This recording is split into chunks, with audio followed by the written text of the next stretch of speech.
আসসালামু আলাইকুম। সম্মানিত মধ্যপ্রাচ্যের সকল প্রবাসী বাংলাদেশি ভাইয়েরা, সকলের অবগতির জন্য জানানো যাচ্ছে যে ভিসা নবায়নের সুযোগ পাচ্ছেন মধ্যপ্রাচ্যের প্রবাসীরা। প্রবাসী কল্যাণ ও বৈদেশিক কর্মসংস্থান মন্ত্রণালয় ইরান ও যুক্তরাষ্ট্র ইসরায়েলের পাল্টাপাল্টি হামলার জেরে মধ্যপ্রাচ্যে অস্থিরতা বিরাজ করছে।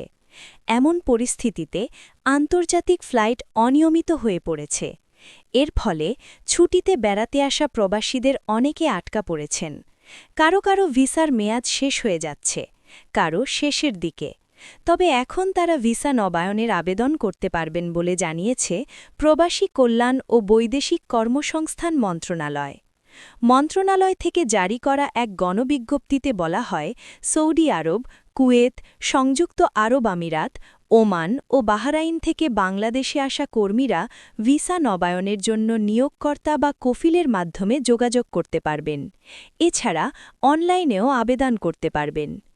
এতে আরও বলা হয়, ইতিমধ্যে যাদের ভিসার মেয়াদ শেষ হয়েছে বা শেষ হওয়ার পথে, তাদের ভিসার মেয়াদ ১ মাস বাড়িয়েছে কুয়েত, কাতার ও সংযুক্ত আরব আমিরাত সরকার।